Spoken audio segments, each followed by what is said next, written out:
Buenas tardes a todos. Se ve, ¿no?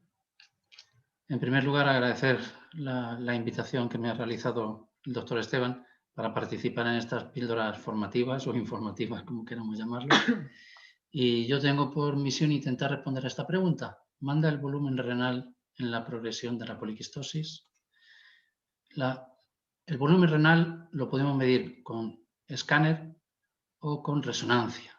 Se utiliza una secuencia T1 para medir el volumen renal y T2 pues, cuando se pretenden estudiar el volumen de los quistes. Hay diferentes técnicas para medir volumen. Las más utilizadas son las que pongo en rojo, la fórmula del elipsoide, que es medir los ejes mayores de los riñones aproximadamente y mediante una fórmula calcular el volumen. La segunda forma utilizada es la segmentación, en la que se hace una selección de las rodajas que forma el riñón, que se visualiza en el riñón en la resonancia y luego se suman y se construye el volumen. Es una técnica laboriosa y por eso están desarrollando programas automatizados para intentar hacer que su cálculo sea más sencillo.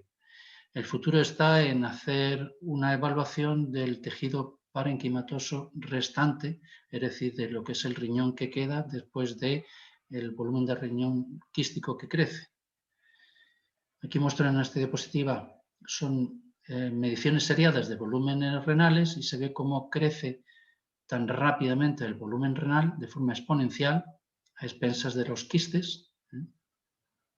Cuando esos volúmenes se expresan como logaritmo, lo que se ve el ritmo de crecimiento es lineal y que es bastante estable. Veis que las pendientes de las rectas son bastante estables a lo largo del tiempo.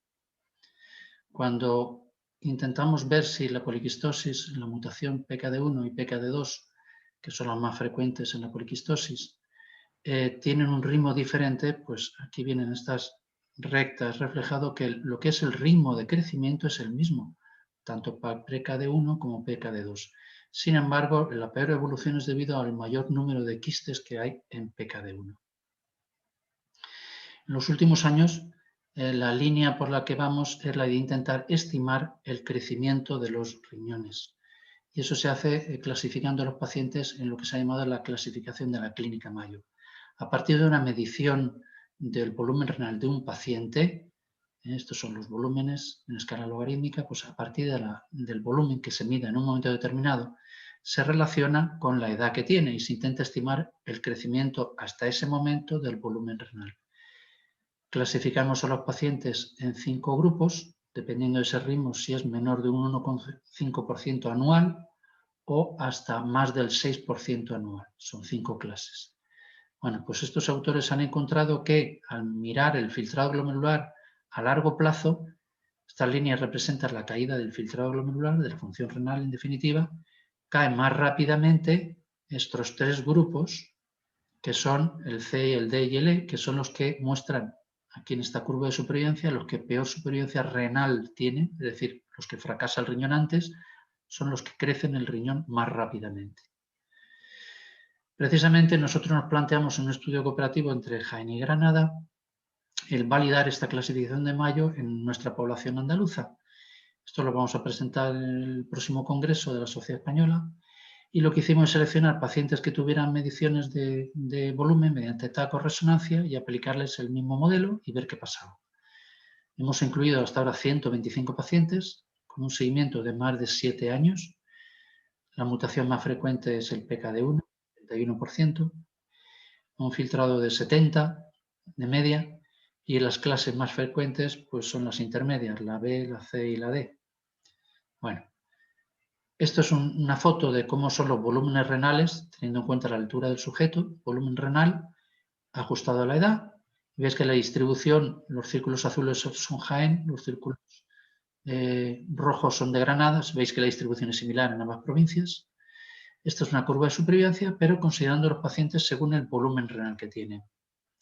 Los volúmenes renales más grandes son los que tienen peor supervivencia renal, los que se deteriora el riñón antes. Aquí lo veis de otra manera, este es el riesgo de deterioro de función renal, que llega a ser, a medida que crece el volumen renal, por encima de 1500, por ejemplo, pues de 5 veces el riesgo de entrar en diálisis.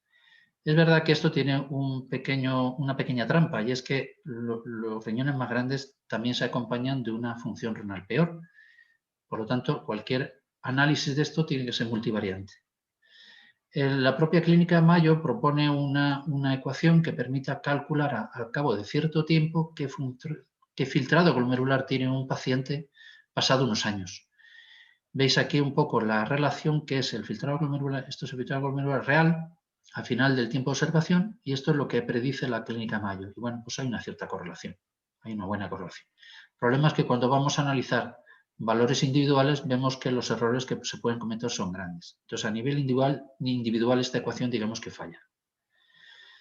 Estos son datos para que veáis un poco la filosofía de esta ecuación, de esta clasificación de la clínica Mayo, y es que los pacientes, a medida que se desplazan hacia la clase E, son pacientes cada vez más jóvenes, pero con volumen renal, veis, cada vez mayor, especialmente los de la clase E y D, son volúmenes renales muy grandes.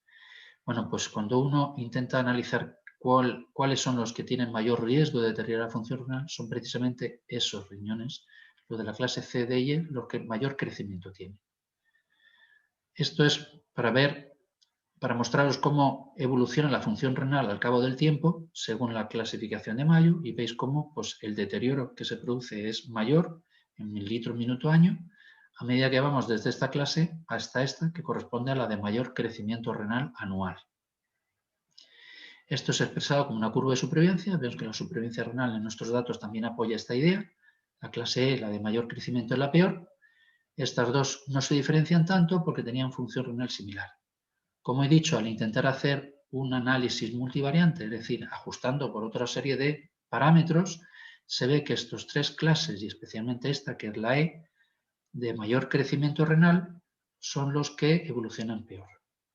Por lo tanto, como idea, ¿manda el volumen en la poliquistosis renal a la hora del deterioro de función renal? Pues sí, manda, pero es más importante sobre todo el ritmo de crecimiento renal.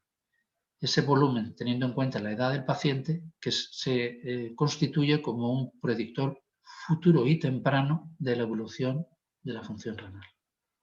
Muchas gracias.